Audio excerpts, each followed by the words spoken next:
All right, guys, we're live on the YouTube, and joining me today is a YouTuber who has done pretty much the scariest thing that one person can do. She has come out as conservative, the scariest of all words. Candace Owens, aka Red Pill Black. Welcome to the Rubin Report. Thank you. I'm so happy to be here right now. I am very happy excited to have you here. Should I be calling you Candace or Red Pill Black? How are we going to do this? I guess people are calling me Red Pill Black, so either or. You can call me Candace. Yeah. You said you were just walking down the street. Someone, there's Red Pill Black. Yeah, there's Red Pill Black. And I'm like, I'm Candace. But I'm glad it's catching. I like Red Pill Black, so. So before you were a YouTuber, which you're actually pretty new to, you went by Candace in the real world. I went by Candace, yeah. All right. Well, I feel like we're going to be on the level, so I'm going to go with Candace while we're sitting here. So you have a crazy story, an interesting evolution. You've suddenly caught fire, and you're doing pieces all over the place. You were on the Daily Wire this morning. I saw you on Jesse Waters. Was it this past weekend, right? Correct. Just a couple days ago. Saw a clip of that. You're bouncing around. You're making moves.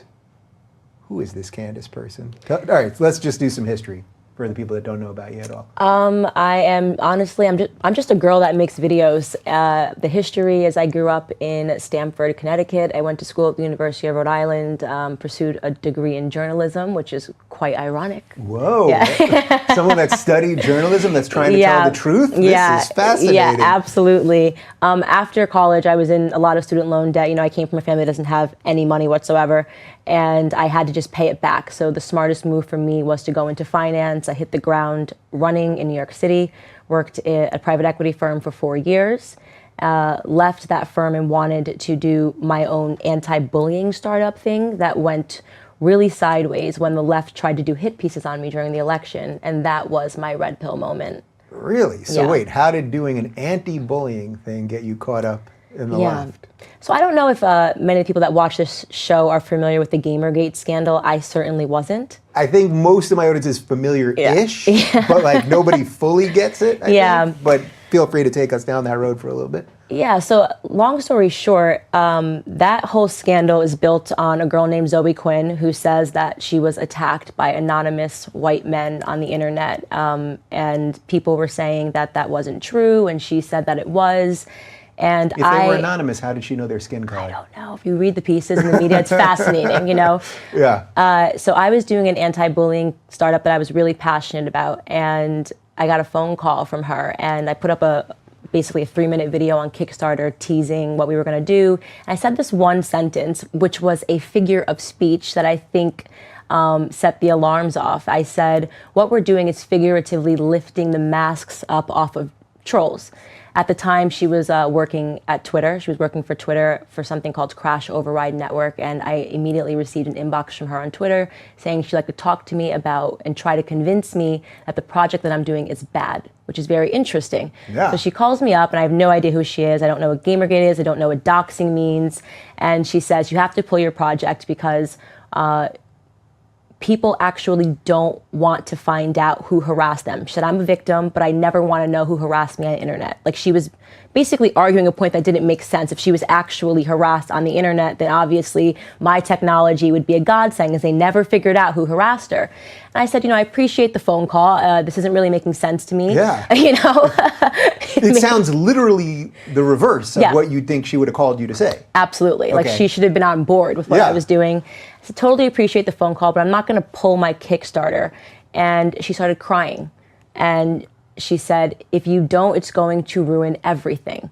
And she told me that she spends time on 4chan because of what she does, and she saw that people were already talking about my project, and if I didn't pull it, these anonymous white men and Trump supporters, you have to remember this was during the election cycle, were going to come after me and dox my family, which essentially means put up their personal information so people can try to kill them. That's what she says. So she said this is what they are going to do. So she was oddly threatening you with being doxed, but it wasn't she that was going to dox you. She thought I was a total moron, I think, you know, and I'm like, okay, I'm not pulling my project. She hangs up the phone crying.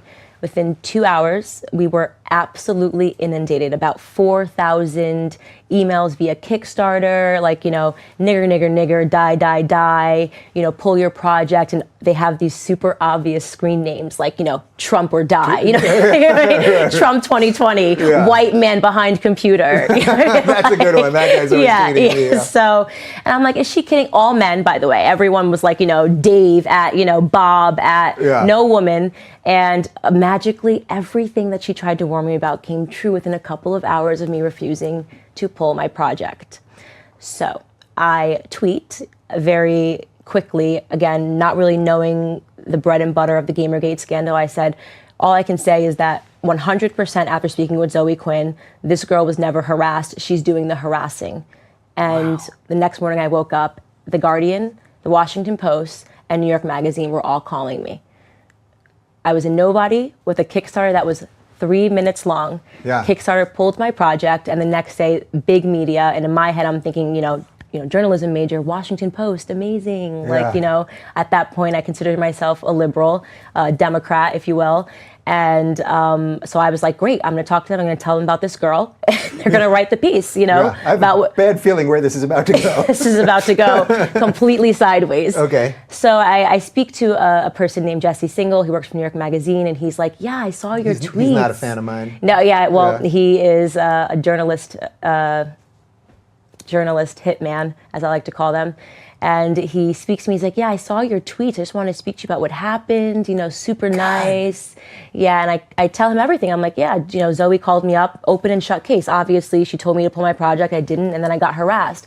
He instead writes this article, and the tone of it was essentially trying to gaslight me. Mm-hmm. Oh, she seemed like a nice girl, but she got dragged into this conspiracy theory. Zoe actually is a girl that was harassed, And at that point, I realized, oh my God, like the media is going to try to kill my project, and these journalists are absolutely lying.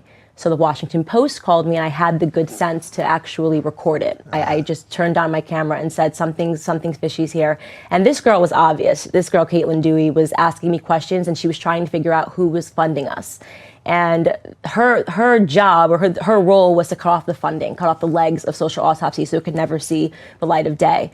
And she started calling around, so I actually got a tip that she had already written the article and she was going to try to smear me.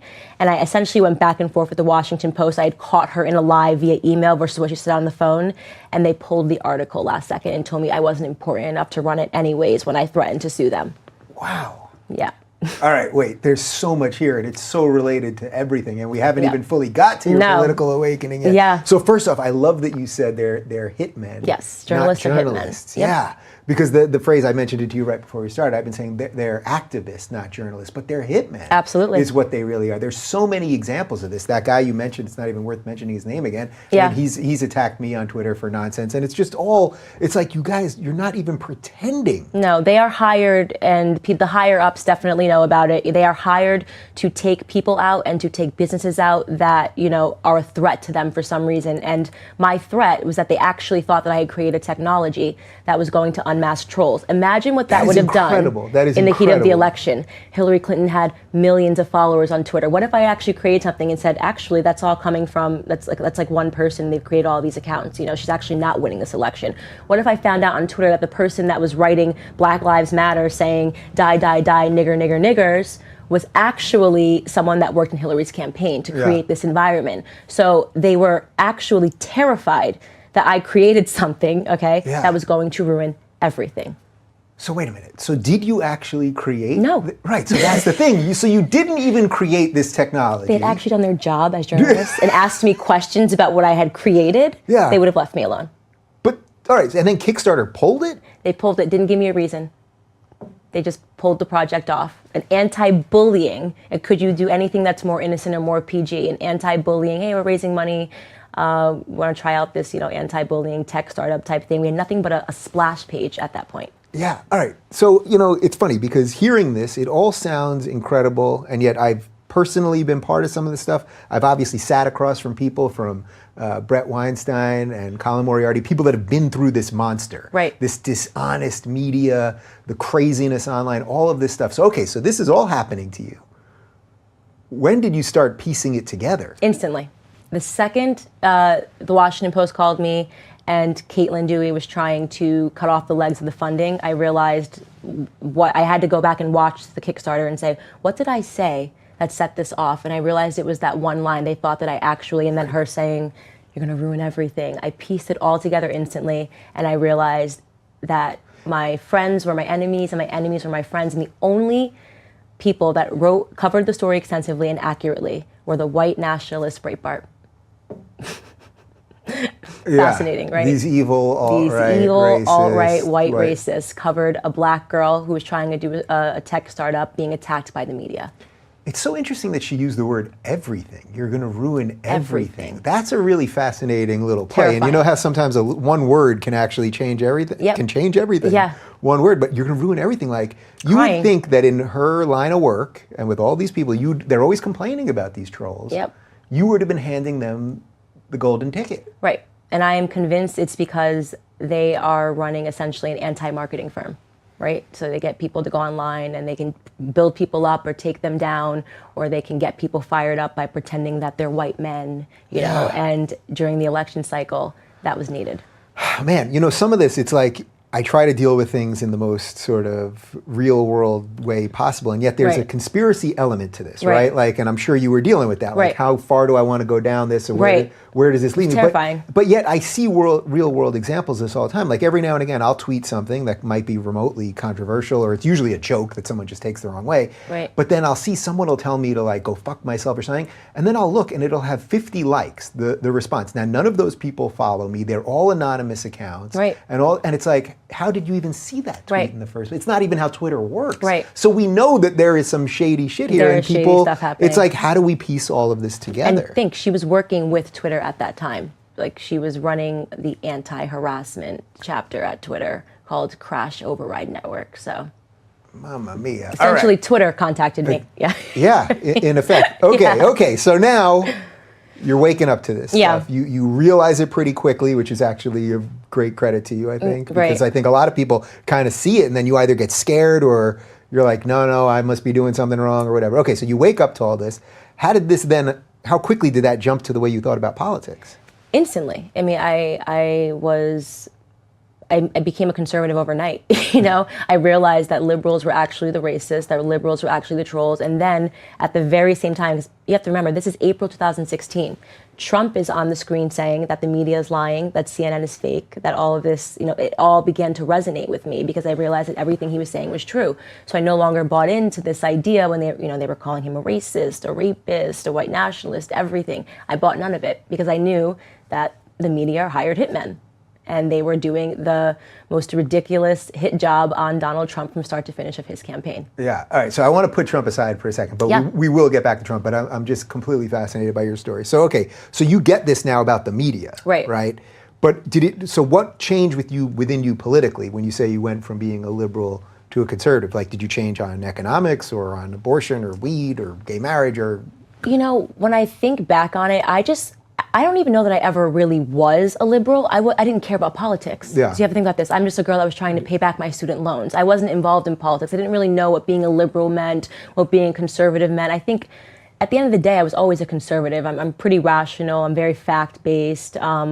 In terms of, I will always value economics above social issues and that sort of thing, as I understand that should take a back seat, obviously. You don't want to become a third world country, while screaming about pronouns. Exactly. So I think I was always a conservative, or more conservative in that regard, but I started really deeply considering politics, my positions on everything, because of that experience. Yeah. Where are you on the social stuff? I think specifically what? Well, like gay marriage or I support gay marriage, yeah. I support gay marriage. I'm not really sure about abortion. I don't really have a position on that just yet. I think through that a lot. I have so many people and friends that have been through it. Wow, look at you, a conservative saying, I don't have an answer on that. Yeah, I don't have an answer on that. I thought you guys are all supposed to be evil, rush to judgment, kind of. Yeah, no, I'm open, and I make it very clear to everyone that I'm still learning. I'm still developing. I don't want to be one of these people that sits down and pretends that I know absolutely everything, because I think that that's the problem in the world right now, is that everyone is pretending to know everything and people aren't willing to learn. And if I can go from someone who thought that they were on the left to someone who is, I think, more centrist and more conservative in a matter of 365 days, then would do me a lot of good to continue to keep listening and to continue to keep growing. Yeah. I like the emphasis on listening there. That's it's nice, and it's refreshing, and it's real. I mean, that's the thing. So, okay, so all this happens now. You did a hilarious video about what it was like to come out to your parents. But when you started talking about this stuff publicly, or did you have a little period first where you were talking about it privately before you started doing the YouTube thing? Yeah, I mean, as you mentioned, it really was a very scary thing to go through, and it was terrifying. And you have to remember, I was a private citizen then. So when media does hit piece on you and you're a private citizen, that can ruin your entire life. You know, you can't go out and get jobs anymore because they naturally believe whatever they read. It seems incredibly controversial, and people don't want to deal with controversy. So I literally took a year off to just kind of rebuild as a person. Like, I was like shell-shocked. And I knew that I wanted to enter in, and I had to. I felt like it was incumbent upon me that I understood this, this fascinating thing happened to me. I felt like it happened to me for a reason. So I wanted to sort of re-enter the market as someone who was more informed and who could potentially red pill other people. Yeah. And then, all right, so what happened? Like, so you tell your parents. Yeah. The video you did is great, but like, what kind of reaction did you get from your parents? I really didn't sit them down and tell them. I've always been kind of a wild child. My parents, I've always had my own mind, my own thoughts. I've never been a person that, like, my parents would expect to have to sit them down and tell them anything. I do what I want to do, you know what I mean? Yeah. But what was fascinating is the reaction you get thinking more conservatively with your friends, right? Your liberal friends. They have no tolerance. They have no tolerance if you don't sip the liberal Kool-Aid, and they're aggressive and they're mean and they can say nasty things, and suddenly you hit them with a fact and they're under attack, So there was also a natural shedding of my friends because I couldn't bear to be around, people that were constantly in this state of victimhood, who didn't want to exchange ideas, who's, if you think that, then you're perpetuating rape culture. And I'm like, what? Because I don't think the judge of Brock Turner's case should get death threats. I'm now the perpetuator of rape culture. That's pretty aggressive, right? What about the type of things that they were saying to you based purely on your race, which, Yeah, instantly. If you are an African American or a black person, whatever you want to call it, and you think conservatively, you're instantly considered a traitor, an Uncle Tom, a coon. They don't want to hear anything that you have to say.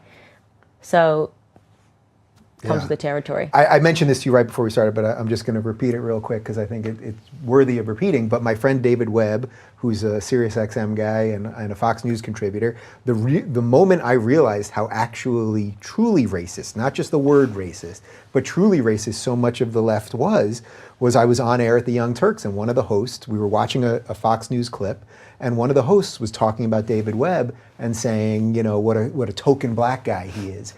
And I remember thinking, I know him. I just had dinner with him 2 weeks ago. This guy believes what he believes. That's racist. Right. What you just said is racist because you look at a black man and think if he doesn't think the way you want him to, that he's a token. This is the essence of prejudice, prejudging. Right, and people can't take that and apply it somewhere else. Like if someone said to you, hey, because you're black, you must listen to hip hop music and wear your pants low, you'd say, hey, that's ridiculous, you're stereotyping, that's racist. But if someone says to you, hey, you're black, so you should be a Democrat, they don't apply that's the exact same sort of racism. Yeah. Yeah. Well, it's a phrase that Bill Maher used to say a lot, but originally it's from George W. Bush, which is the soft bigotry of low expectations. Absolutely. Yeah. Absolutely. God, that must be endlessly patronizing to have to deal with that bullshit. Yeah, absolutely it is. And, the most refreshing thing in the entire world is that there are a lot of black people that reach out to me on Facebook and say, thank you so much. I'm finally feel like I can come out and say that, I disagree with the way that things are going. That's the point of me doing all of this,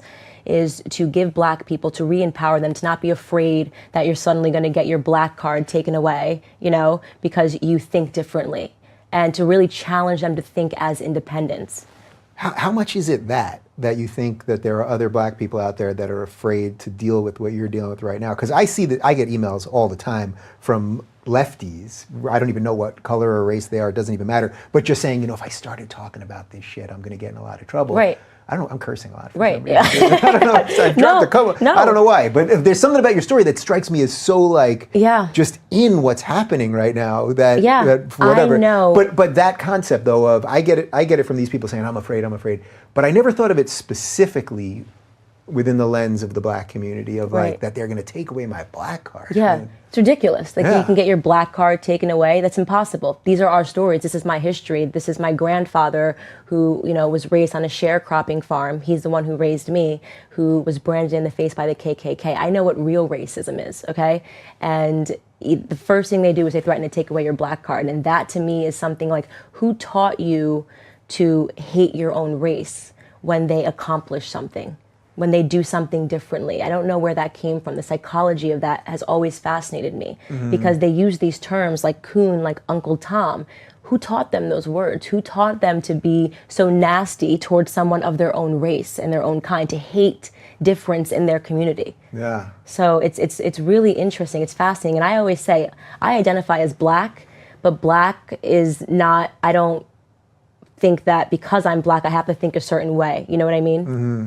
There's an odd position here also because in a weird way, if you just happened to be white and you were saying these things, then in a certain way, you'd probably get a little less traction in this, right? Right. Which is it's a reverse of identity. It's a reverse of identity politics. And I know neither one of us want to play those things, but it's even with me, being gay it's irrelevant in the scheme of things, but every now and again, I do use it to throw it in their face. Right. Like, oh, actually, maybe you guys are the homophobes right. if gay people have to bow to everything that right. you gay you people say all are the time. But gay people, you guys have a whole nother set of issues that definitely need to be addressed because I'm telling you, they're forcing you back into the closet. They're looping you in with issues that don't even make sense, right? Like, why the hell should a gay person have this, like, LBGT? How many letters are they going to stick on that? You know what I mean? Like, one is just who you're attracted to. Being trans has nothing to do with being gay or lesbian. But they make you, that's the brainwash, that's the groupthink. Well, if we gave you gay marriage, so now you better help trans people get into the military. What? Yeah. How did I get here? And then the second they don't eat, right, exactly. Wait. Well, I always think that, like, I have no more inherent knowledge of what it's like to be trans than a straight person or anyone else. Like, right. I was born in the right body, so I can't, that sounded probably the wrong way, but now I get in trouble for that. Yeah, that to me, I say it all the time, being trans, that's a mental disorder, right? Your mental and your physical aren't matching up. What the hell does that have to do with who you want to sleep with? Yeah. That's what being gay is, you know? So it's interesting to see that they constantly are trying to group people into like these things that don't even make sense and telling them that they have to staunchly defend this, Well, did you see, this intersectional road to hell, that's what it is. Yeah. When they latch together, did you see that in Philadelphia at the Gay Pride Parade, they took the rainbow and then they had to put a black and brown bar on it to represent communities of color or whatever it is, and it's like, wait a minute, the rainbow had nothing to do with race. Right. It was a wide, we welcome everybody regardless of us. You guys now are the ones that made this about race. 1,000%. Yeah. It's fascinating to watch that people don't realize it, and gay people are being used like pawns right now to fight other people's battles. Do you see that in a lot of other minority communities in general? Because I see a split now in the gay community kind of waking up to this stuff. I see it in the black community now. I see it in the Jewish community. I see it in the Asian community. Right. Because they really need to get rid of the Asians. That's the next one. Right. Because Asians work hard, are very successful socioeconomically, but they're a minority. We can't have a successful minority. Right. So they're coming for the Asians. I've started to see it lately, and I think that's just going to be ramped up. Yep, absolutely. Man, we got our work cut out. All right, so then you start. So then you put videos on YouTube. Your channel has blown up real quick. You got over 100,000 subscribers in pretty much a matter of no time. Yeah. Suddenly, I always say, like, I end up with guests because suddenly on Twitter there'll be like something kind of bubbling, and I'll be like, I should probably know who that is. Right. And you were like, it was like suddenly out of nowhere. Every day, people were like, you got to talk to her. You got to find out who. Somebody tweeted me this morning. They were like, I was the first one to tell you about her. So people want credit for it, but. So you put the videos on. Were you shocked how quickly they Absolutely blew up? shocked. Absolutely shocked. And more than it blowing up here, I was shocked to see that they were dubbing these videos. I have like a French base of, I have like people in France are dubbing all of my videos in French so that people can understand them. People in Brazil are dubbing them in Portuguese. So I was talking about something that I thought was sort of unique to America. Yeah. But I'm realizing that I've hit an international nerve when I talk about the media and how the media, affects our psychology. So that was something that I wasn't expecting at all whatsoever. Yeah. So now you've sort of been embraced by the conservative crew. As I said, you were on Waters, you did Daily Wire, you met with the Prager guys, blah, blah, blah. So you're doing all that. Are you meeting a lot of scary racists? No, I haven't. It's so weird. These white nationalists are really bad at their job. Really bad at it, So what would you say to the average person that might say, well, wait a minute, she's diminishing the racism that exists or something like that? Like They're the ones I hear that diminishing the word racist. It's a joke now. It's a joke. Everything's racist. Just because somebody thinks differently than you does not make them a racist, okay? And when you continually keep calling people racist, what you're actually doing is diminishing the experiences that real people that lived through eras like that actually had. Yeah. So, and it's upsetting. It really is, because the civil rights era was meaningful. Classic liberalism was meaningful. These things, we do need, liberalism in that regard, right? When something actually happens that you need people to step up to the plate and say, this is wrong. We need classic liberalism. Yeah. Should I do the sell job on classical liberalism to you? Or you just skipped over. You went right to conservative, but we could probably work it through. Right. Maybe that would be for gone. next. The movement's been hacked, and it's so many of these movements, they try to dress it up and rebrand it. This is liberalism. No, it's not. This is fascism. Yeah. You're saying that people have to think a certain way because of the color of their skin. Okay? That is absolute racism, in my opinion, to say that I can't think anything else than this or that because of the color of my skin.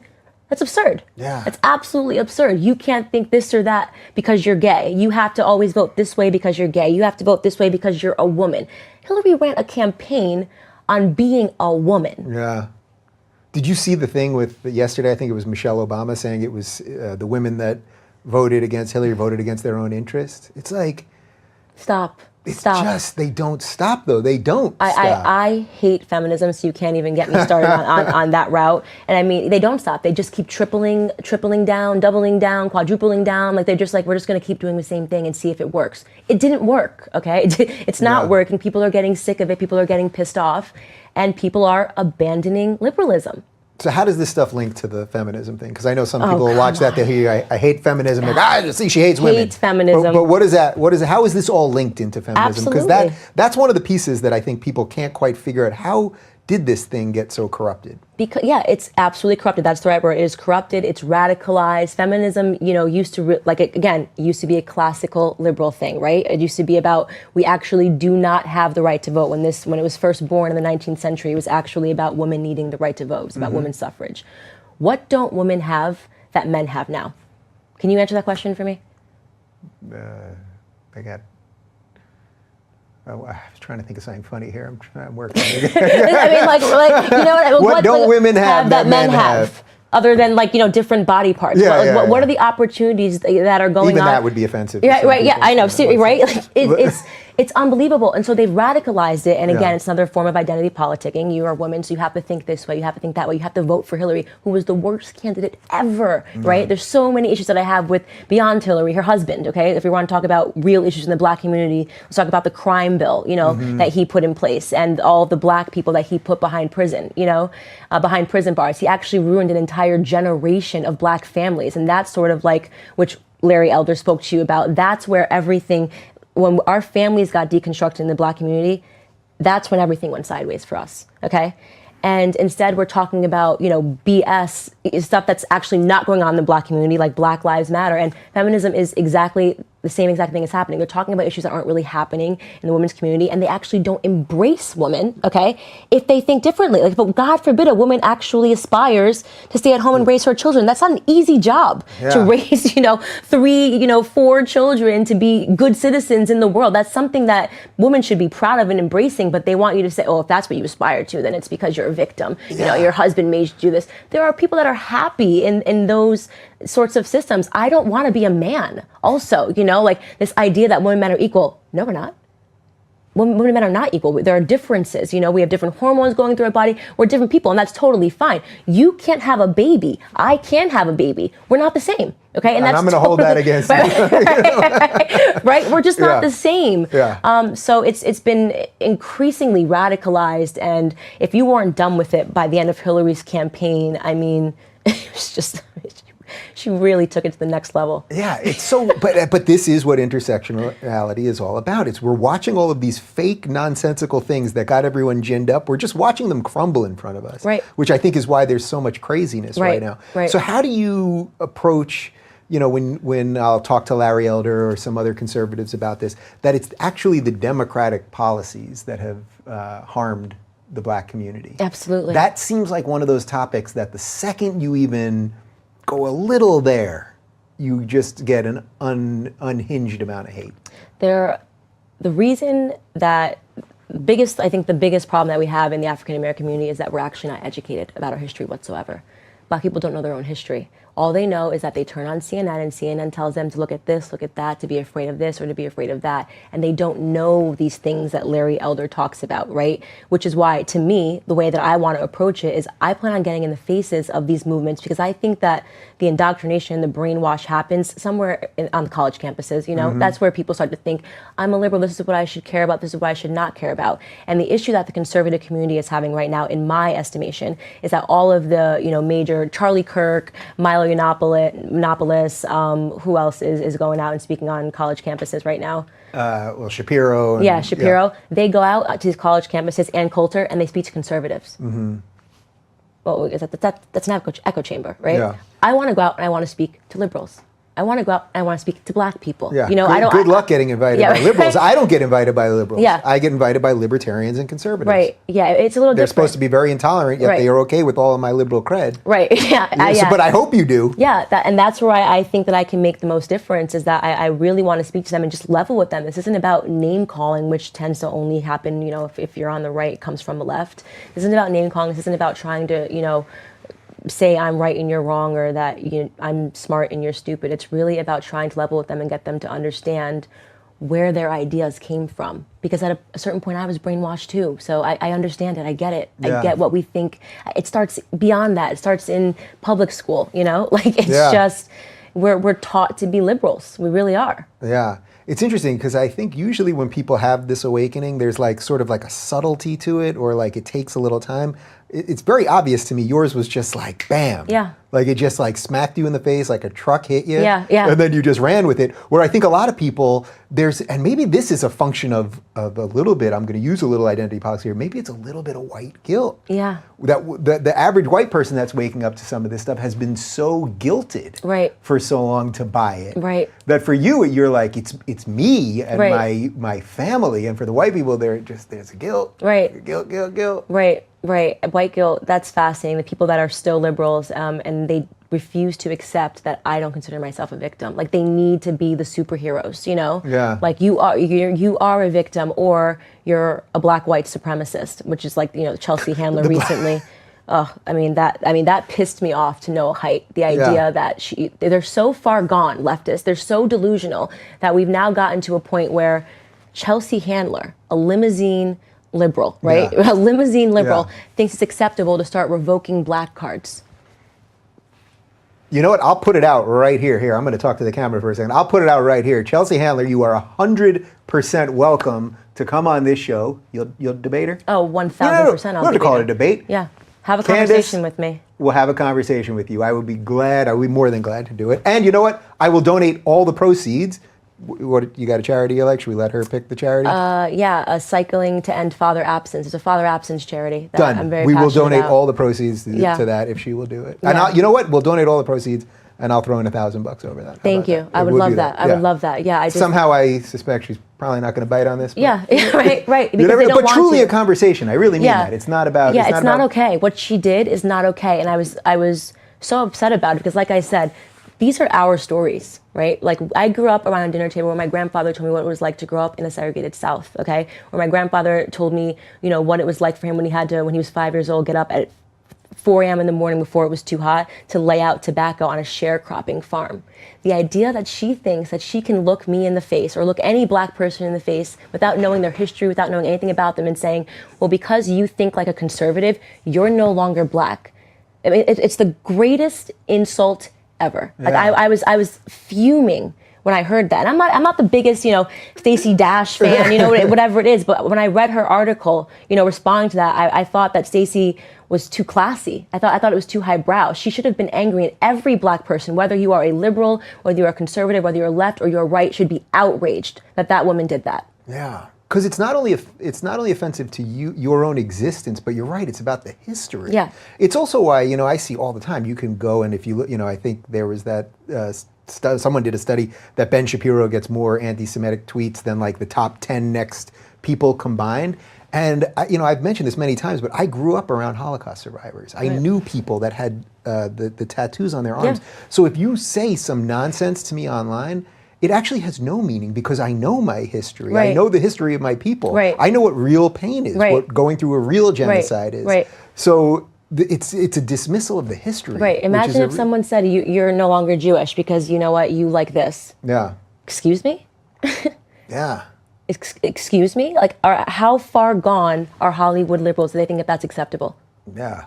Here we are in LA and I'm talking about this stuff. Yeah, right. Can you move to LA? I need more allies out here. Can we get you to LA? What are you doing over there? Yeah, I don't know. I love Coast. New York, yeah. East Coast. All right, well, we should talk about the NFL take a knee thing because obviously that's what everyone's talking about. Right. What are your thoughts? It's trending. It's ridiculous. It's uneducated. Obviously, I would say, no offense, but I don't really care if people take it offensively. Athletes aren't the brightest bulbs, right? I mean, what are we talking? Think about the kids you went to high school with that made it, to D1 schools. They aren't the brightest bulbs to begin with. Half of them don't even know why they're on their knees, okay? It's just literally trending, and it's upsetting to see another, people that you should have someone from the NFL talk to you about why they're taking a knee. Colin Kaepernick is half white. He tweets the most ridiculous things, He started the trend of, I don't know if you know Independence Day. I'm not celebrating Independence Day because, this country doesn't represent my people's, 50% of him, he means, right? Yeah. My people's struggle. And so he instead spent Independence Day in Africa. Do people know their history? How did we get to America? How did we get to America? Who sold you to the Americans? They always say, we were kings, we were queens. No, we weren't. We were slaves and peasants over there too. You know what I mean? People don't know their own history. They think that we literally were kings and queens, okay? Right. And white men came over and put us in ships and brought us over. That's not the way it worked. Does anybody want to live in Africa right now? Are you actually upset? In the history of every culture, people have been slaves. I don't know why people that are African or, African descendants, I should say, we're all American, right? I don't know why people that are in America feel that they have a right to, some sort of reparation for the fact that slavery happened. It's ridiculous to me. And to think that this was all inspired by Colin Kaepernick and people are now being completely disrespectful to the veterans, okay? And the people that are actively in the military, do you know what that flag means to them, They're willing to die for it. You are a millionaire athlete on your knees, not respecting your country. It's anti-American. It's disgusting. It really is disgusting. So all that being said, you are for them being able to express that view, right? You're for them. I don't want to put words in your mouth. Are you not for that? For them being on their knees? For them being allowed to do it. Listen, people... Doesn't mean there's not going to be consequences. Right, that's what I'm saying. They should do it and there should be consequences. If they want to do it, they should do it. But this is a job, they get paid, and customers are now leaving, if you will, okay? And this is a capitalist society. Fire them. Fire them. I'm happy Colin didn't get signed. Yeah, interesting. So my position on this is consistent completely with everything else, which is I believe they can do what they want. The business can do what they want. The government, as long as they can, Trump, unfortunately, I think in this case, because I think he has exacerbated the situation, can say whatever he wants. Right. He can't put a law in place or an executive action. And then you as the fan can decide if you want to go or not. It's actually the beauty of democracy. Right. That's the video I did this week. We're watching freedom work. Right. It's upsetting, right? You know what I mean? There's a lot of inconsistencies in the way everyone behaves, but freedom's actually working right now. What other system would this be working as well? Absolutely, and I think the implications here is what we're really seeing is a preview to 2020. I think that for some reason the Democrats' new platform is anti-American, Yeah. Like, it's anti-American. So let's see how it works out for them. Mamma mia. Mamma mia. Are you fully on board the Trump train? Listen, I like Trump. I did not vote for him, which is a common misconception. People think I voted for him. Nope. Alice was falling down the rabbit hole at that time, and I needed to learn. I had to relearn everything. It was like having to learn to walk and talk, and everything that you thought wasn't. And I like Trump because I like that he's not PC. I like that he says what is on his mind. I don't feel like I'm being sold something. You know, Barack Obama was an amazing speaker. He can get in front of a crowd and he can ease them instantly. But at the end of the day, he was a puppet who did absolutely nothing for the black community. I like Trump because he has financial freedom. I like that Trump is not taking money from George Soros, okay? And that means that there is a chance that we can, you know, sort of take out this globalist environment that has been created. And that is why they attack him so much, because they don't own him. So that is why I support Donald Trump. Yeah. So when you hear him do, you know, when some of the Twitter stuff and all of that other stuff, I mean, my feeling, I don't, you know, everyone's outraged all the time. So right. he tweets something, I know it's stupid, right. or it's dishonest, or there was a grammatical error or a typo or whatever. And I know everyone goes crazy about all that. And I've tried not to care about that stuff too much, because I think it's all a distraction. The media is outraged. They write articles on the outrage before anyone has had a chance to get outraged. Right. Yeah. All of that nonsense. But is there any element, like, do you think he's fully telling the truth all the time? I mean, this is the one piece of the, look, I have a lot of Trump supporters that watch the show, obviously. Right. I think I've been very fair to him. People on the left, many hate me because I've been fair to him. Right. But do you think there's anything to the element of just like, just the way this is all going down is not good? I think the liars are the media. I mean, I don't know if everything he says is the truth. I'm pretty confident that he would know better than to lie when everybody's waiting for him to lie. You know what I mean? Yeah. He couldn't have more hitmen waiting to take him down. It'd be a really bad time to tell a lie that, right. you know, is researchable. Well, he's really good about saying something that's not quite true, and right. then everyone goes crazy, and then there's a grain of truth in right. it, so then yeah. everyone's like, see, it was kind of true. Right, and I love that he tweets, because you have to understand that's the only way that he can get the truth out, and that's true. No matter what he says, they spin it. No matter how he says it, they spin it. We saw that with the Charlottesville thing. What he said was factually accurate, but they spun it to this, like, he's supporting the KKK, you know? So it is very important that he gets behind and he tweets, because it's how he won the election. Well, if it ain't broken, if it ain't, what's the expression? If it ain't broken, don't fix it. Yeah. You know, so I think he's doing the right thing, and I think he understands how he got into the White House. And he knows that no matter what he does or doesn't do, the media's going to write a hit piece anyway, so go crazy. Yeah. What do you think about just the general state of things right now? Like, I sense sort of like an interesting optimism in you. Yeah. And yet all hell seems to be breaking loose. Yeah. And I vacillate. Like, some days I wake up, I'm like, man, we're really like sort of seemingly at the end of like some amazing experiment. Right. And then on the other hand, I think there's all these cool people like you every day that are getting empowered. So like maybe there is some great chance here. Right. I think that there is a tremendous opportunity here. The media is dying.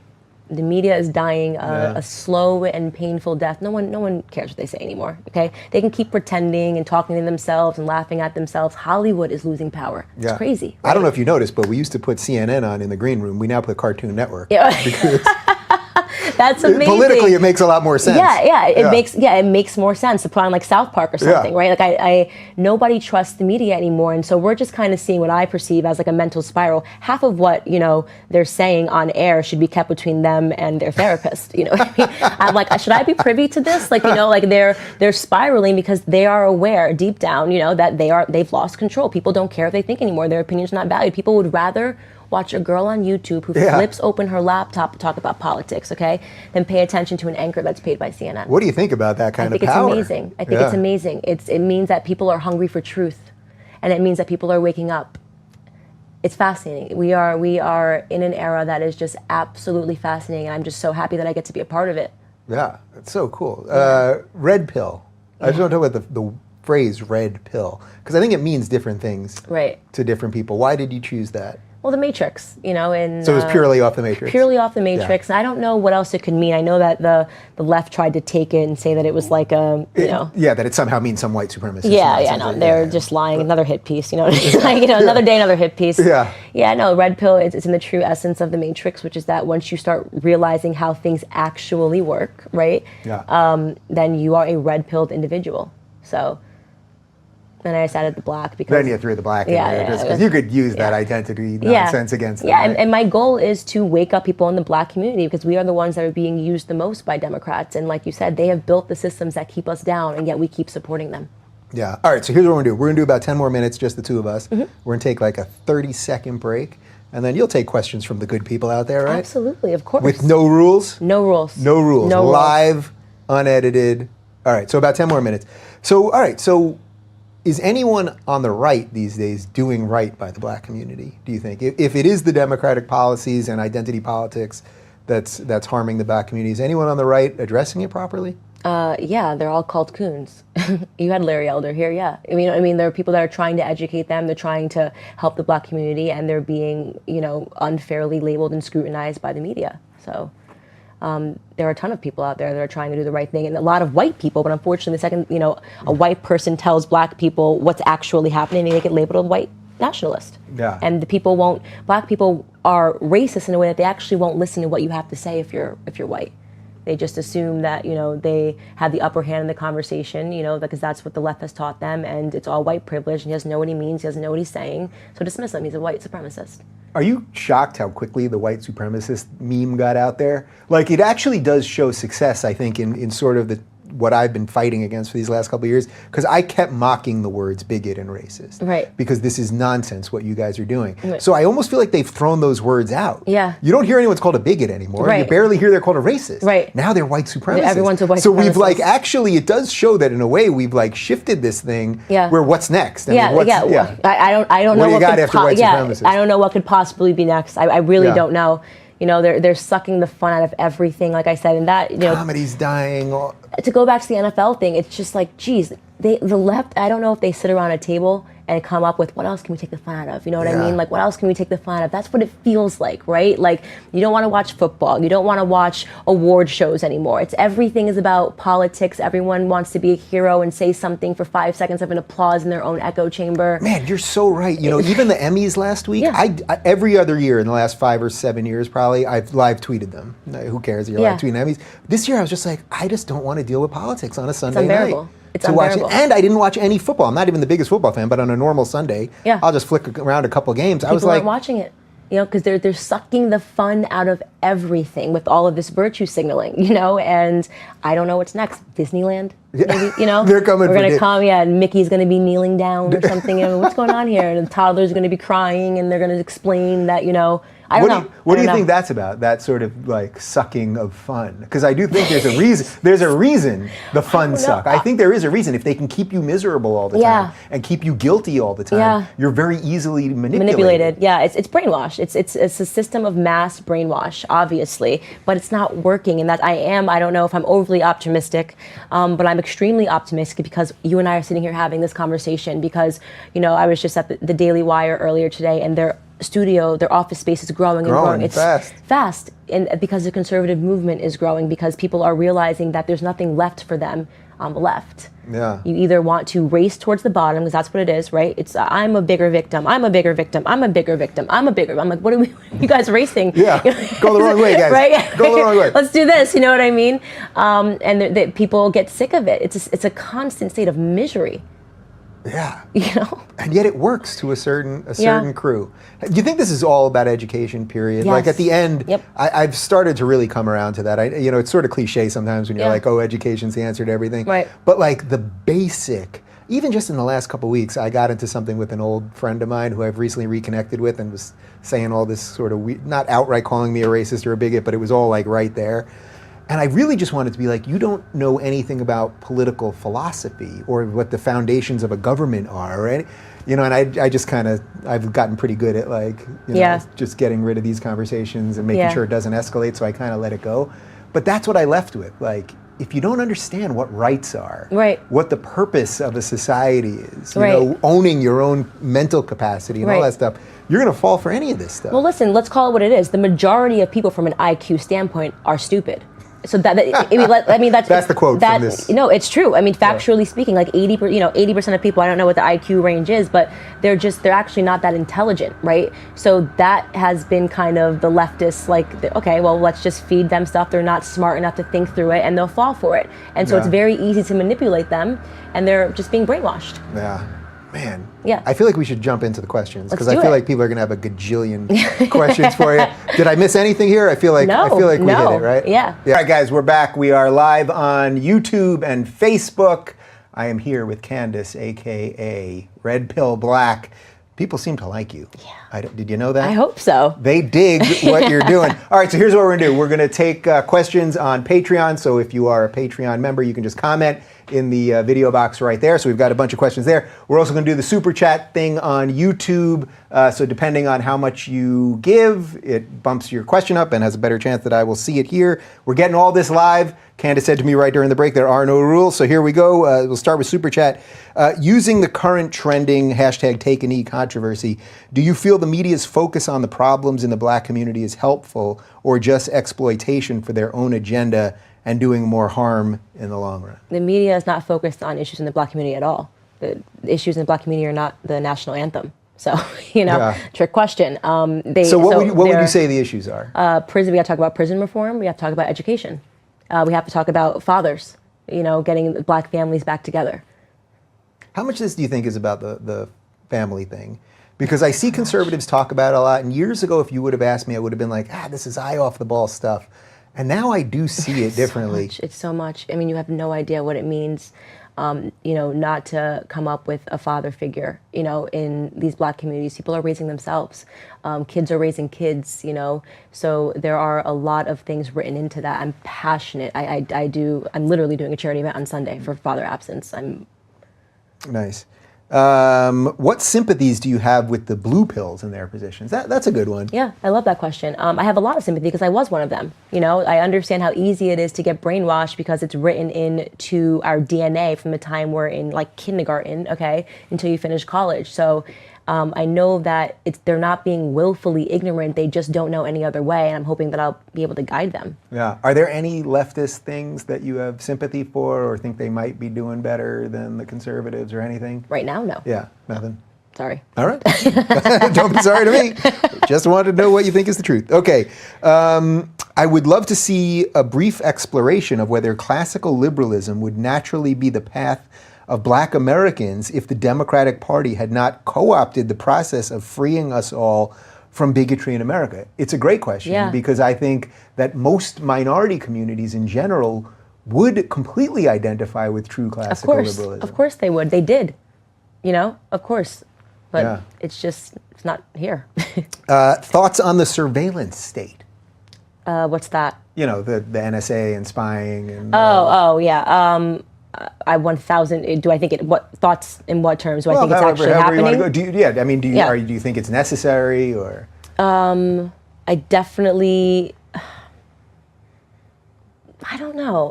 If you're allowed to take an I don't know here. Yeah, I'm going to take an I don't know. You. I don't want to say something without being, completely educated on the topics. And some of these things that people always say, is it a necessary evil, and I don't really know. Yeah. It's funny how everyone's going to suddenly want you to know everything about everything. You're like, I created a YouTube channel that grew pretty quick. Now I have to know everything. Yeah. I don't really know. I don't really have thoughts on that right now. Yeah. Wasn't Social Autopsy really shut down because trolls from 4chan and Kiwi Farms exposed security flaws and showed it's a doxer's dream? So some of that's going a little over my head. I can answer the question, yes, but you have to remember that Zoe was running that. She told me that she was on 4chan and all of this stuff. So they were the ones that were inundating Kickstarter and calling them. Kickstarter never gave me an explanation for it. They just said that it was pulled because it went against their policies, but they never, indicated which policy it was. Yeah, I mean, your story, I almost think, not that I like to bring the law into a lot of these things, but really in a way she was extorting you. Yeah. Is what she was doing. Yeah. You had a subtle conversation where she said, if you don't do this, right. It's sort of what CNN did with that meme maker. Yeah. Remember? Yeah. If you do this thing again, we're going to release your information. And yep. she really did the same thing. It kind of shows but you she did it behind anonymous trolls, so to ever, Oh, just the worst. Okay. All right, this is a kind of long one, so bear with me. This is from Patreon. I have trouble reconciling a lot of Trump's policies as outright racist or outright discriminatory, and the reaction from the fringe left activists has been enlightening, to say the least, about how fractured the party is. Is the net effect of this socio-political debacle a reformed, more rational, accountable left, or the formation of an independent party that manages to actually satisfy the needs of both sides of the aisle? I'm thinking Bernie and Johnson supporters. So I think basically what they're saying is, is there any chance that the moderates that are left on the left, whoever they are, can they fix this, or is it just too late? It's too late. I think any moderate that's on the left is going to end up going to the right. It's unfixable. Yeah. Yeah, I tried. Yeah, I tried. I did what I could. It's, do you believe the war on drugs disproportionately affects the black community? yes, I do believe the war on drugs disproportionately affects the black community. Yeah, so that might be somewhere where you'd have sympathies with a leftist position. Right. You have to because the left is more focused on reforming prisons. Right. Maybe not doing it in the right way, but they are more focused than the right. And I take a lot of issue with the war on drugs, period. I just think that it's an illness and we're not addressing it the right way. Putting people in prison that are addicted to drugs is just, it's beyond me when people, they're not themselves. And yeah, I have a lot of thoughts on that, but I agree. Yeah, it's still so crazy to me. And obviously we're here in California where it's medicinally legal, and I guess as of next calendar year it'll be recreationally legal. But that I used to, in New York, I'd get weed and that could be a crime. Where here I can literally walk 2 blocks away when we walk out of here, and I can get a joint at a store. Yeah, it's ridiculous. Yeah, it's pretty nuts. Okay, super chat. So much of the black brainwashing takes place in black churches. Once that's baked in from childhood, can the liberal stranglehold on the black mind be broken en masse? That's interesting. Do you think that there's a connection to like a politicization of churches? I really don't know. Not religious at all. Yeah. So it's hard for me. I always try to pull from my personal experiences when I consider these questions, but I really don't know. I don't go to church, so. Okay, super chat. School choice, abolishing the minimum wage, and deregulating venture enterprise would do more for the black community than any welfare program. Yep. The black community has become subject to the state. I mean, this is the Larry Elder stuff that you're talking absolutely. about. I agree. So how do you do that, though? I know you're not a policy expert specifically, but so if you've had a group of people, forgetting color, but you've had any group of people on welfare for so long, how do you just flip the switch? Because you do it. You just do it. You just do it. Okay, put their backs against a wall and watch people fight. Okay. People are not going to say, "Oh, well, it's gone. I guess I'm never going to eat ever again." You know what I mean? People. This is the problem: is that they become reliant on it because it's there. Yeah. You know what I'm saying? If it's not there, they will come up with other solutions. That's called being a human being. We are naturally survivors. Well said. All right, let's jump over to Facebook. Let us know how to support her. So they want to know how to support you. We'll get to that. And I want to see you stick around and continue to do your work. Great interview. How can people support you? I'm on Patreon. So if I can siphon money from you on Patreon, yeah. If you're donating, I'm just kidding. Patreon.com, Red Pill Black. Yeah. Okay. What do you think about millions of young Americans on psychiatric drugs is the reason that so many are brainwashed? Again, I know you're not an expert in some of this stuff, but... I'm sorry, can you repeat that? That so many young Americans are on psychiatric drugs. Don't even know. I am passionately against psychiatric drugs, passionately. I mean, if people are, and when I say that, I mean that we are just overprescribed. It's unbelievable. Your kid can't focus, so he's got ADD, so you give him a pill. No. Maybe he's not interested in reading a math book. Right. He'd rather be outside playing. You know what I mean? Like that's not like a focus. It's you're focused on what you care about. If you're interested in something, you're going to be focused on it naturally. So a lot of that stuff, it scares me. Yeah, that the age is just going down and down and down in terms of what they're willing to give children. I mean, that is like a scary and a whole other topic. Xanax to combat sadness, which is like a natural state of being a human being. You're sad sometimes, you're happy sometimes. And, my friend put it to me really well in college. She said, if you can answer the question as to why you're sad, you don't need a pill. If me and you were sitting here right now, and I just break down crying for no reason, something might be a little wrong. There might be something going on there that I need to consult a psychiatrist about. If I'm crying, hysterically and under my covers because my mom died, okay, I don't need a Xanax pill. Mm-hmm. I have to deal with being a human being. Yeah. So how that stuff, it's so obvious to me how it affects the brain. Now, I'm not saying there aren't legit reasons to be on some of that stuff for sure, and a certain amount of people need a certain amount of help. Right. But there was about a 6-month period when I was on one of those, I don't even remember what it was called, like Celexa or something, I don't know, about 6 months. And a friend of mine died, and a very good friend of mine from childhood, and I was with my whole family. We all were very, very close with him. And everyone else was hysterical crying, and I felt nothing. That's exactly what it does to people. It doesn't make you feel happy, it doesn't make you feel sad, it just makes you exist. Yeah. And that's terrifying. And then I literally, so they tell you to when to get off these things, you should the way you're supposed to do it is you'd wean yourself off like maybe every other day, then every other third day or whatever it is. I just went off. I just didn't know that. And I was just like, I'm not taking this anymore. I'm not even telling the doctor, blah, blah, blah. My brain about 2 weeks later, I could, you know, when you used to turn on an old computer and you'd hear like whirring and buzzing and like, I literally was hearing that in my brain. My brain was like restarting. Yeah, Crazy. it's terrifying. Yeah, pharmaceutical, that's a huge issue and a platform that people should be talking about. A whole other thing. Super chat, how would you reform the prisons? How would I People reform? are going to give you a lot I know. of Like I'm like, high-level how? things. Yeah, you know, how would I reform that? I'm not the president of the United States. I'm open to having a discussion and seeing what somebody would present as a means to reform prison system. First off, stop arresting people for things they don't need to be in prison for. Okay, like we don't need somebody to be in prison because it's just 3 strikes you're out policy over smoking a joint or anything like that. So a lot of that starts with just actually looking at the reasons people actually go to prison. I think would be a launch pad. But there's a lot going on there. You'd have to really speak to people in prison and understand it better. And I'm not there just yet. Yeah, I have a feeling you're going to be involved in all of these conversations. Yeah, I would love to. So it's good that they're. It's good that they're all of my uncles are in prison, locked up. Visited my uncle in prison growing up. It's so that's a big part of being black in America. I'm sure Chelsea will say, it doesn't matter. You can get that taken away. Don't upset me. All right, super chat. Candace, I know you're from Dallas. I grew up there and later Austin. I have lived in San Francisco for the last 12 years. Your opinions of Dallas and that of the Bay Area, if you've ever visited. I'm not from Dallas, so. Well,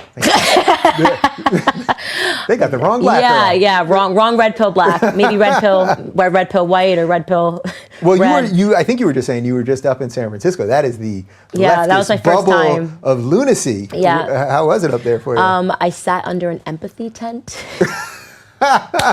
Something I thought I would maybe see at a preschool. Yeah. It was in the middle of the square, like their main square. I can't think of what the name of it is. There was an empathy tent with what's going on in there? Oh, I went right in there. I was like, hey, what's going on in here? Can I sit? They're like, yeah, we just talk about our feelings. I'm like, are facts allowed? They were like, okay. Get the hell out of here. Yeah, let's get her out of here.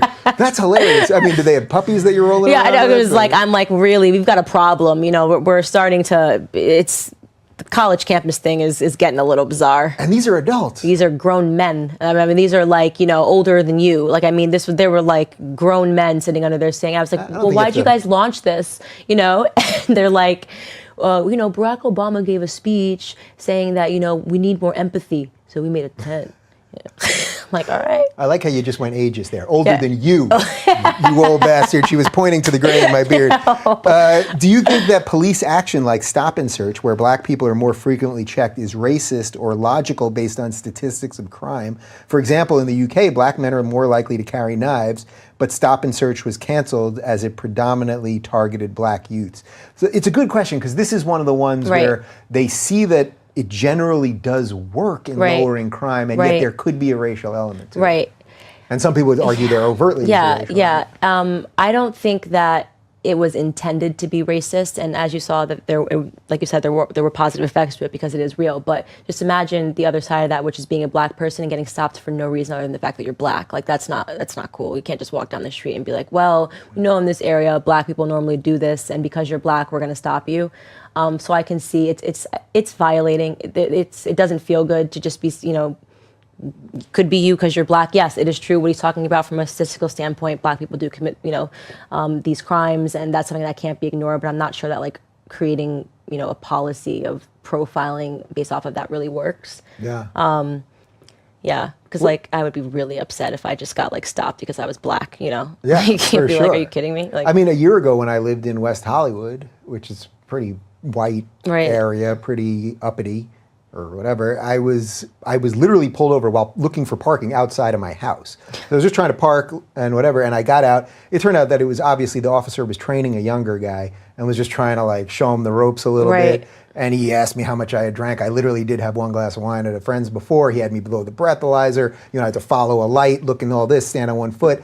And I was nervous, even though I knew I wasn't drunk, I wasn't doing anything illegal, I was right in front of my house. But I was nervous. But I did think in that moment, because I haven't been pulled over by a cop besides that, and I did think in that moment how quickly these things could escalate. Right, yeah, it's a slippery slope. It's a slippery slope. I mean, imagine if we were like, hey, it turns out that the majority of people that have DUIs are white males, so we're just going to be stopping white males. Yeah. So you're a white male, so you get stopped. It's like, what? Like.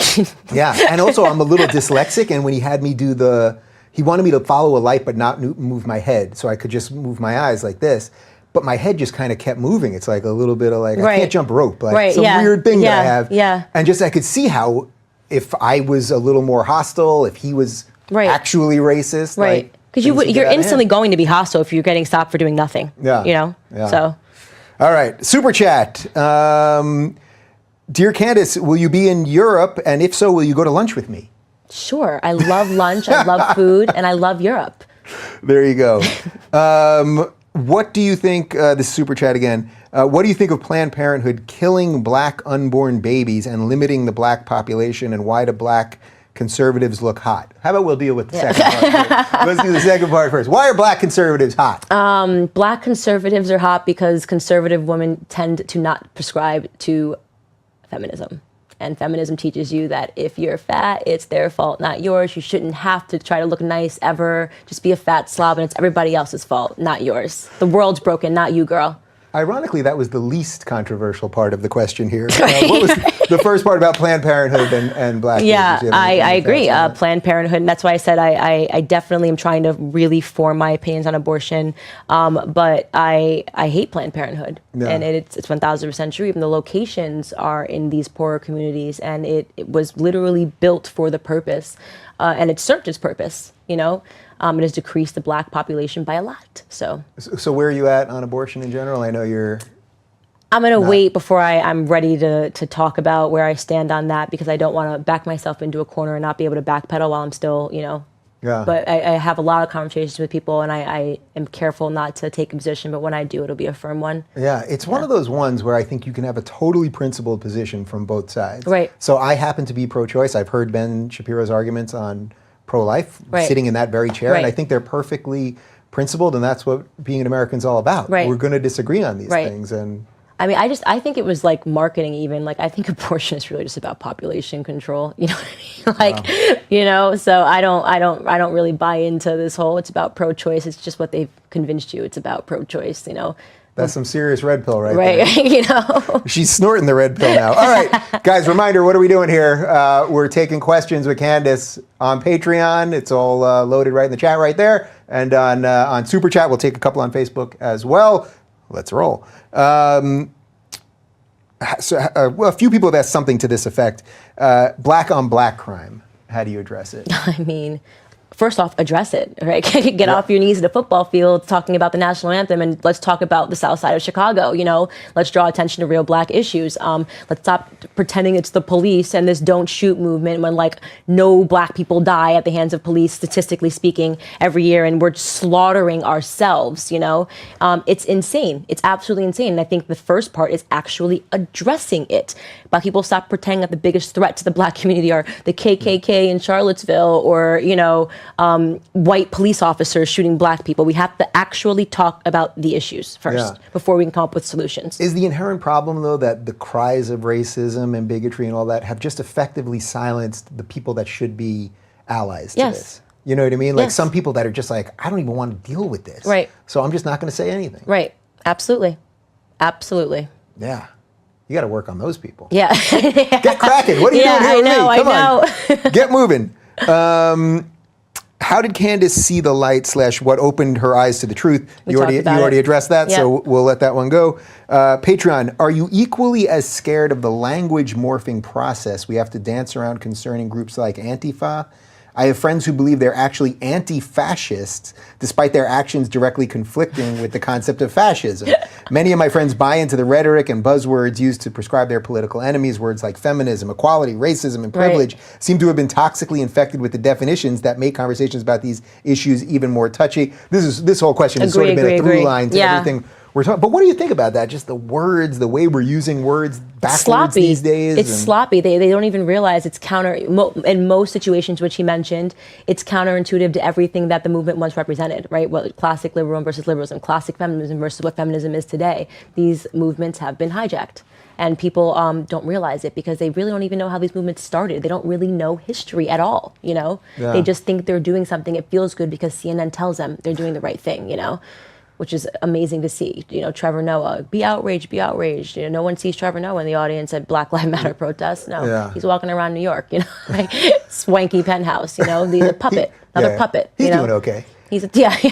Well, that's the thing. For me, I just hate how it's killed comedy. Yeah. Like, I just hate Nothing's funny. how these people are just screaming all day long and they don't care Nope. about evidence. I saw all of these people last week with Betsy DeVos flipping the Title IX thing. Yeah. And all these comedians screaming about how Trump's pro-rape and they're all pro-rape. Right. And it's like, actually, Title IX, the way it was being instituted was actually harming young men who were completely innocent and was creating a way around due process and against the Constitution. Yep. You can't get through. You can't. They like I said, they're just not educated, and like you said, it's killed comedy. Nothing's funny anymore.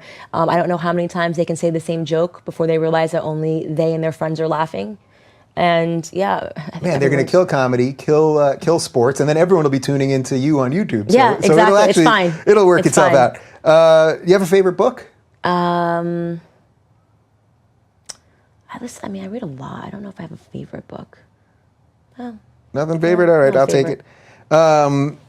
You did sort of answer this one, but maybe you can go on it a little bit more. Do you think there is a bigotry of low expectations? Of course there's a bigotry of low expectations. They've somehow convinced the African American community, Black community, whatever you want to call it, to argue, to say that they need help. We need help. No, don't take that away. We can't do it by ourselves. There's no way we can do it by ourselves. You take that away, we'll have nothing. That's so sad. It's sad to me that they don't think that they can make it on their own, and that is the bigotry of low expectations. And again, all we have to do is inject a little bit of education, because when you actually sit down and teach them, most people that are on Section 8 have bigger fish to fry than, they actually don't even know what they're accepting when they take it. They just know that they're pregnant, they're going to have a baby, and they have mouths to feed, right? And this person's going to give them a check. That's the extent of their knowledge in terms of what they're accepting. Yeah. And people need to actually explain to them. There's no one explaining to them what Section 8 is at Section 8. You know, right. You know what I mean? Right. Do you understand the implications here? If it's not something you want to be on, it's something that is going to be generational, because it encourages you not to get married. It encourages you to have more children, and you can never have more. It's just, you're just always under. So again, starts and ends with education. Why does it feel like the race discussion are boiled down to white versus black, while Hispanics are only mentioned when it comes to immigration, and Asians are out of the conversation entirely by the left? That is a great question. And also, am I the only person that knows mixed kids? These poor people are what the hell am I gonna do? Right? Yeah, I'm half white, half black. I'm half Spanish. Am I the only person? Again, is Candace Owens in a bubble? Am I the only person that has tons of friends that are mixed? Yeah. It's a joke. They literally have boiled it down to there's only white or black. Pick one. Yeah. It's crazy. It's delusional. Do you buy what I was saying earlier about the Asian community? That's the next one for them to turn on. It has to be. It has to be. You're right. They go after it. They're doing too well. Yeah, they're doing too well. So you have to take them down. Yep. And the more of this fake diversity stuff that you force through, who's it going to hurt? It's actually going to hurt the Asians. Right. The Asians that are working hard, Yep. that deserve the same equality Right. that everybody else deserves. What do you think of affirmative action? I think I know your answer already, but is there any merit to any of it at any level? No, get rid of it. No, absolutely not. I think that there are things that, if we're talking about just letting someone into a school because they're black, affirmative action, there are definitely things that I think would be great in terms of establishing more scholarships for black people, or encouraging them. Again, a lot of the stuff starts at home. These kids go to school in high school tired because they're raising their baby sister when their mom's, trying to work at night. That's really what goes on in black communities. Affirmative action, it's an insult. It's an insult. I can't get in based on my own merit. We have all the resources to get in based off of our own merit. We don't need help. And it also, by the way, it's counterintuitive to capitalism and affirmative action. It doesn't even make sense. Imagine if we just started hiring people based off of political correctness. We need 3 black guys. He's not the smartest guy here for Goldman Sachs, but you know what I mean? There's a global market happening. We hire the best. Yeah. We want the best, the best, the best, the best, the best. Well, I always think of it in terms of think about it just in terms of a doctor or airline pilot. Don't think about it just in terms of You're right. Of the ditch digger, although perfectly nice guy too. But could you imagine? Your doctor at the end of the day, forgetting race. Yeah. Do you want your doctor to be the best educated and most equipped to deal with the surgery you're going to deal with, or do you want somebody that's skated by? Perfect analogy. It's a perfect analogy. Yeah. I know you admire Kanye West. Do you think that Kanye will be speaking out for the truth anytime soon, or has he been threatened into submission? Before you answer that question, I will tell you, although I can't tell everyone where we are right now, I do see Kanye often somewhere very near where we are my right now. gosh, That's all I can stop, say. stop. So maybe I can work a little something there. Oh my gosh, I am only a fan. People ask me, who are you a fan of? You know, I'm only a fan of Kanye West. And the interesting thing is, popular Kanye quote is that if you're a fan of Kanye West, you're not really a fan of Kanye West, you're a fan of yourself, and you believe that you can make it. And his whole brand, his whole brand, and most people who don't like Kanye West don't follow his music, so he doesn't make, they just think he's an asshole and he's an arrogant asshole. And what he actually is preaching is holding on to your own ideas, holding on to you, the version that you are, the version that you were when you came into this world before, you know, school sort of stripped you down and made you think that you couldn't do it. What we're talking about, right? Low expectations for everyone, black, white, Spanish, that's what you learn in school. You got to go work for somebody. You got to do this in the SATs. You got to be interested in math, science. Maybe you're not good at that. Maybe you're only good at this. So his whole brand is what I love. It's about just believing in yourself, like to the umpteenth degree, you know, to the point of almost delusion, stepping into your own world and being in your own mind and not allowing people to taint that. I don't even remember the question. Well, I think the question basically was, do you think he can kind of go all the way? Yeah. Like in terms of what you're talking about on the political level, like the stuff that you're really getting, do you think he can get there? Because he kind of jumps in, he right? He does. He jumps in, and the problem with Kanye is he gets misunderstood, and he's not the most eloquent speaker. You know, he'll rant, and then he'll say one thing and go over here, and people that don't follow him don't dig deep enough. Yeah. But I mean, Kanye, what he could do for the black community, and he tried it. You know, he told them, I supported Donald Trump, and look what happened. It's a mental disorder.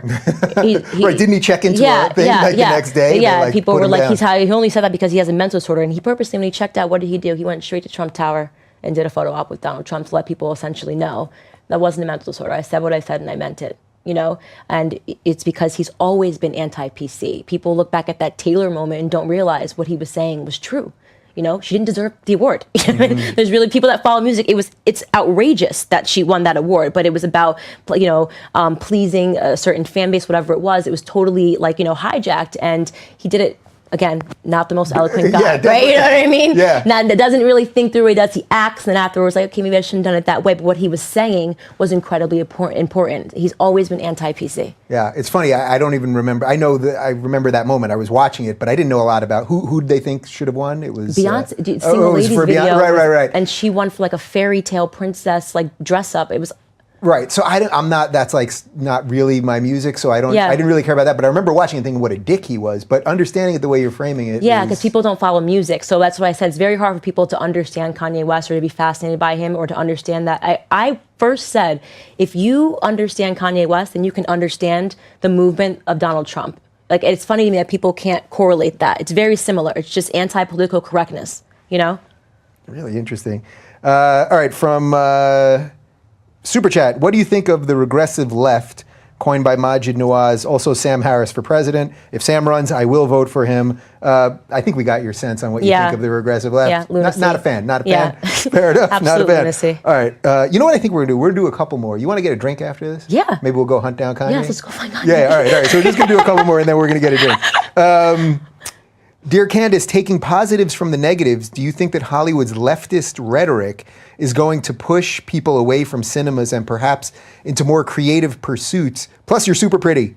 Thank you for the super pretty comment. Yes, I think Hollywood is a sinking ship. They either got to shut up and do what they do. We want to see them act and sing bad, you know? You know what I mean? That's it, you know? Yeah. I said in a video, but the extent of me watching the VMAs, like the dumbest reasons that I don't care about what your personal opinions are, and stop speaking down to the rest of the world, you know? So yeah, I think they're a sinking ship. I don't know what other creative fields. Well, YouTube and just do your own thing. Yeah, you know? do your own thing. Yeah. You know, it's funny. I always think it's so funny. Like, people want to get their morals from Hollywood or morals from sports. Yeah. That's just an industry. Yeah, that would be like saying, ridiculous. I want to get my morals from the garbage industry. It makes no sense. It just doesn't make sense. Yeah. They have a product. Yeah. They want people to buy that Exactly. product. Why would you get your morals from Hollywood? I got to get my morals from the pet industry. You know, it just doesn't make sense. All right, couple more. As a black conservative, are you ready to experience black-on-black racism a la Aunt Candace, which is a hilarious display of racism? On Candace? Aunt Candace? A la Aunt Candace? Got it. Well, Yeah. I mean, I see a couple of that. Sure. I named my vlog series The Myth of the Coon for a reason. You know, it's a myth. I don't care. Call me a coon, call me Uncle Tom, Auntie Tom, Aunt Candace, whatever you need to call me that makes you feel good. I'm not going to stop. You know, I'm here to stay. This is a good one. I'm glad someone's addressing this. I should have mentioned before. Can you describe any efforts to control your message you've experienced from YouTube, Twitter, et cetera? It's interesting because it's an alarming trend. So I've talked a lot about it, obviously. You mentioned with Zoe involved in Twitter already. Have you seen anything that you can really point to as... I was censored on YouTube. They pulled my video for no reason. I don't even what video curse. was that? That was the Black Lives Matter list of demands for white people. I read her list, the girl who wrote the list out loud, and I kind of like, you know, pointed to the fact that it kind of sounded like Veruca Salt. Don't care how I want it now. It was a very like funny, lighthearted video. Yeah. And as soon as we like crossed like 200,000 views, YouTube pulled it and said that for bullying. Like, you know, like, I kind of created a firestorm on Twitter and it got reestablished. Facebook pulls a post like every other day. I don't even know what they're pulling anymore. Half the time it's like, okay, locked out of my account, got to get it back in. Do you understand our policies? Like, these are my videos. I don't even curse in my videos. Like, you know what I mean? So, of course, they're in it together. We understand that. They came out and said, hey, we're going to start censoring, you know, or helping bully. It's all about bullying. That's their Well, it's all shtick. about diversity. And Yeah. if we were to use their shit against them, Yep. can't we use some of that diversity? Yeah, exactly. So it's interesting. I'm at the top of the progressive stack. They don't want to hear me speak. So. All right. We'll do 3 more, and then we're going. Patreon. Do you believe there's an inherent systemic racism? No. In this day and age, no. Absolutely not. There's not. And how would you define systemic? Meaning laws? Yeah. We can do whatever we want. We have all of the resources to do whatever we want. We can build companies. There's nothing that is there's no law that is stopping me from doing anything that I want in my life right now. So no. Fair enough. All right, 2 more. And by the way, will you stick around? We'll do a rapid fire Patreon exclusive with you. All right, cool. This is super chat. Between the core principles of democracy and republicanism, which do you subscribe to most? Is it better to abandon a movement once it's been hijacked, or do everything you can take it back? I think the second half of that is more interesting because I think we're both sort of in that position. Like, I tried. I really did try. And now I just don't believe in what the modern left is. Yeah, you can't. You have to just jump ship. And especially right now, it's just absolutely insane. I mean, there's no way one person, 100 of you couldn't do it, you know? Yeah. Are you getting any outreach from people on the left going, I kind of get it? Or is it? Yeah, actually, I have fans that inbox me and say, you know, I would love to have someone to speak to. I feel like this is getting crazy. My friends are, you know, getting increasingly, you know, more terrifying. And I take time, I speak with them. It's a big part of who I am. Before I go to bed, I just get on Facebook and I'll answer them and I'll try to guide them. A lot of younger people, which is interesting, you know, Black people in college saying like they feel like they can't speak up. So definitely. Yeah, cool. All right, last one. I feel this is appropriate. Hey, where can I get those shoes, girl? You can get these shoes from Madewell. Madewell? Yeah. All right. You feel good? They should give me something for that. I just did a nice plug for Madewell, that's a great product They're gonna placement. check. Yeah, man. All right. All right. Thank you so much. I'm so glad we did this. I'm so happy. I'm not kidding. You want to go hunt down Kanye? Yeah, let's go find Kanye. Let's go find Kanye. All right. Candace and I are going to go find Kanye West. But if you want more with her, we're going to do a Patreon exclusive rapid fire, which will be, it's exclusive, so it'll be on Patreon only. I thank you. I mean, it's so obvious to me. You're going to be like a rising star in this space, and we need allies wherever they are. Absolutely. And, thank you for having me. You're clear, and like you're saying your truth. I love it. Thank you so much. I'm absolutely honored to be here.